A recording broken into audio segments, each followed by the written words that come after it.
So in order to understand how WUSC plans and implements projects, including our planning logic and our assumptions, I'd like to do a quick review of an approach called results-based management, or RBM.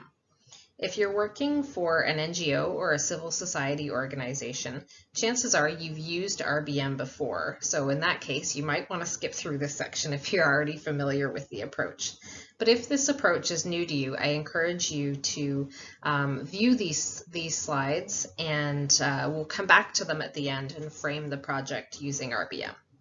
So for those of you who have not used RBM previously, I will show you how this approach frames both our project design through tools like the logic model and the performance measurement framework, and also our implementation of the project and how we monitor the project's results. This will be just a very quick overview, and chances are we will be doing some additional training on results-based management through the life of the project, and certainly you'll receive support from the country team and also volunteers where you need it. I would also suggest that you review GAC's results-based management guide. You can contact the WUSC country office to get a copy. And you could also do a quick Google search of results-based management training. There's some pretty good videos and materials out there if this is something that's of interest to you. Before approaches like RBM were common, projects would often just measure up to the activity level or output level. For example, they would report that we did this training for this many people, or we built a school, or we created a curriculum, etc., just at activity level. And they would go for years not measuring the impacts of those activities. So what happened after the school was built? Or what happened after the training took place? Did people use the training? Did they implement the training, and what results did that have? So by impacts, I mean things like the changes that occurred as a result of that change in knowledge, for example, through the training. Another example is if you go through a training program and you can measure the level of knowledge that you gained, right? So let's say you take a course in project management. At the end, you would go for an assessment, and that assessment would tell you, how much knowledge you've gained based on how many questions you can answer correctly in the assessment. But you can also, over time, measure what you did with that knowledge. Did that knowledge change your performance at work or your performance at school? Did it influence a change in your behavior? And ultimately, did that change in behavior result in a change in your conditions or your state? So for example, did you gain employment? Did your employment level change? Did you get a raise? Did you get a promotion? Did your quality of life improve, etc.? So results-based management is really about measuring the raison d'etre, or the purpose of the program. Ultimately, you want to know if the project is having an impact, and you want to measure this throughout the life of the project. All right, so to me, the best way to learn about results-based management, or at least have a summary of results-based management, is to do that visually. So this slide, although it might look a little bit complex and maybe a bit intimidating if you haven't studied results-based management before, I promise you that once you understand it, you will use this tool in the future. I still keep a copy of this by my desk, and I've been working in results-based management for many years. I find it really useful at reporting time, but also when we're working on planning. So in proposal writing, and also even in annual planning for projects, because it really helps you think through the logic of your theory, and also the the if-then logic, if you will. And we'll talk a lot about if-then logic today. So if we do this, this, and this, then we anticipate this will be the result, this will be the outcome. And if this outcome, this outcome, and this outcome are achieved, then we expect to see this change in behavior. And if this and this change in behavior occur, then we expect we'll be able to contribute to, for example, up at the ultimate outcome level, a change in state or a change in well-being. So we're going to explain this box by box. box and go through each element, but I also think it's important to look at this slide in really two components. So two components to the logic of the project. The bottom three boxes, inputs, activities, and outputs, are about implementation. They're about what we do as a project. This is what we put into the project. These are our inputs. These are the activities that we conduct. These are the products and services that are delivered as a result of those activities. And it's again, like I said, it's really about what we do. It's about how we implement the project. And then the upper three boxes are what we anticipate will be the changes, what changes will take place. We use the word outcome and result interchangeably, but what's key there is that, when we're looking at outputs, a workshop facilitated, that's not actually a result, right? It is a product or a service that has been achieved because of an activity. Okay, so it's not actually a result. Results are changes that take place, not things that we do as a project. So let's go through this box by box, and I think you'll have an easier time understanding. Please feel free at any time to pause and open this document up if you've got it from your materials that were shared in your packages, and take a closer look. There's also a lot of information on results-based management out there. So if you just search RBM and Global Affairs Canada or GAC, you should be able to find a manual that was written on results-based management. So if it is something you're really interested in, I encourage you to go out and search for that information. Okay, so let's go box by box. So let's start down at the bottom with inputs. Inputs are resources that are invested by the donor or by the implementing partners. So this is things like money, staff, time, materials, equipment, technology, and even to some extent the partners themselves. The next level up is basically what we turn the inputs into. So we convert the inputs into activities. And activities are actions taken or work performed through which the inputs, as I said, are mobilized. So an example of this might be, so with the time and effort of staff and volunteers and some funding that was put into the activity, we produced a training manual, for example. So that would be an activity. The output of that activity might be that a workshop was facilitated or a training was provided, and basically this is a direct product or service that stems from the activities that we have implemented. So that training has taken place, or the research was undertaken, or an assessment was conducted, etc. So these are products and services delivered by the project.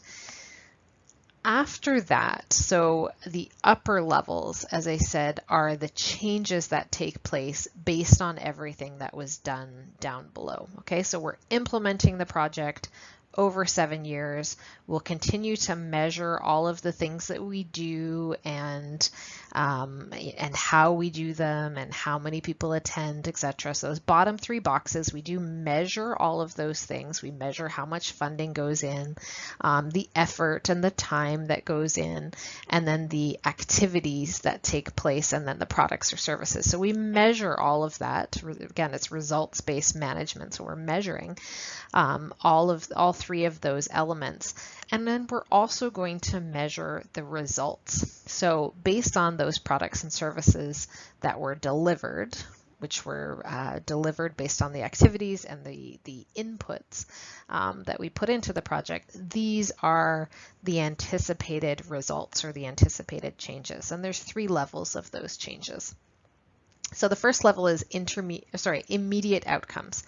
And immediate outcomes represent a change that is expected to occur when we've accomplished or achieved one or more of the outputs delivered by the implementer. So in terms of a time frame and level, these are short-term outcomes and are usually changes in capacity.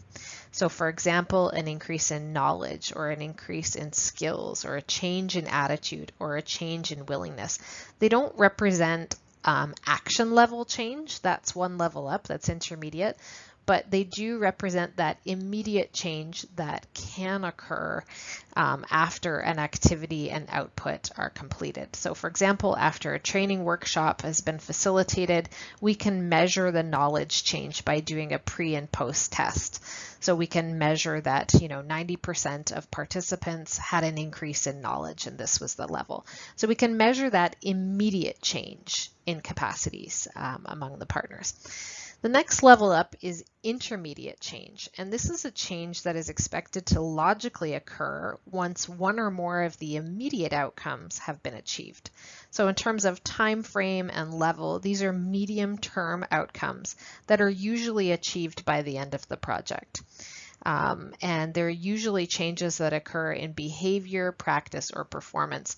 So they represent that action level change. So with the knowledge that I have gained through the training, I make an action to change a behavior or a performance. So this would be things like, again, a change in practice, a change in the way that we do things, a change in efficiency, effectiveness, the way that we do things, a change in behavior, a change in policy, social action, decision making, a new way of doing programming, or even just developing a new program might be considered an intermediate outcome.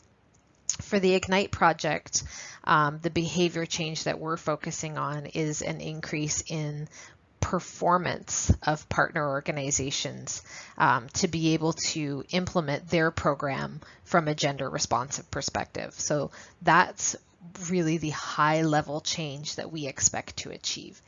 The next level up is the ultimate outcome, and this is a change that we contribute to through the life of the project. So this isn't necessarily a change that we can achieve alone as a project, but it is a change that through our partners we can contribute to. So this is a change in state, conditions, or well-being of the ultimate beneficiaries of the project. So in this case, the youth, in the case of IGNITE. So here we're talking about changes in quality of life, changes in safety, in health, in freedom, in living conditions, well-being. Again, in the case of IGNITE, we're working towards a change in social and economic well-being of youth, and particularly women. So that's a very high level change that has many contributing factors, including the performance of our partners. So we know that that isn't, again, change that we would have be the sole implementers for. For example, the change wouldn't take place simply because of our project. There's lots of contributing factors, but we are a contributor, and the partners are a contributor into that change of state. So I hope that helps to really look at an overview of results-based management, and we're going to look a little bit closer now at our logic model and how it's framed with these elements. But before we do that, I just want to frame this with a set of questions that I think will help a little bit to crystallize this for you. So again, with the first three levels, we're talking about implementation. So a key question here would be, how will implementers work to achieve the changes or outcomes that we have planned in the project? So again, this is about how we do things and what we do for those first three levels. For immediate outcomes, we would ask ourselves, what changes in capacity will partners experience as a result of participating in the IGNITE project and receiving the products and services that are delivered by staff and volunteers? So what are those changes in capacities? And a planning question for the intermediate outcome would be, what changes in behavior or practice or performance do we expect that partners will achieve based on an increase in knowledge, skills, awareness, willingness, those immediate level outcomes? And then finally, the ultimate outcome really asks the question, why are we doing this? What changes in state or conditions or well-being will youth and women experience as a result of the changes that take place with our partner organization, those high-level intermediate outcomes? So I think that gives a pretty good overview. And in the next slide, we're going to look at the logic horizontally, just to give a bit of a different perspective and help crystallize results-based management for you. Okay, so using the layout from the previous slide, you can see that we normally create logic models vertically. So you saw that graphic, my favorite graphic, which had inputs at the bottom and the ultimate outcome at the top. So inputs are able to help us create activities. Resulting from those activities are the outputs, which result in immediate outcomes, so changes in capacities, which can influence changes in behavior, which can contribute to the ultimate outcome, which is the change in state. So this is just another way of looking at it. So framed by the rationale of a project, taking into account the assumptions. We have, again, the inputs, activities, outputs, and ultimate outcome. This may help to make the point a little bit clearer for those that have not done results or used results-based management before. So think of a logic model as a theorized description of a chain of cause and effects that lead to a desired outcome. So we use it as a plan, right? As a plan, but we try to make that plan as informed as possible. So we create the rationale, we think about what the assumptions are that went into the plan. We outline what the inputs are, what we anticipate the activities will be, and the outputs of those activities. And, with as much evidence as we can gather, we plan what we think the desired outcomes and immediate, intermediate, and ultimate outcomes would be. So logic models really form a graphic description of, or depiction rather, of the if-then relationships.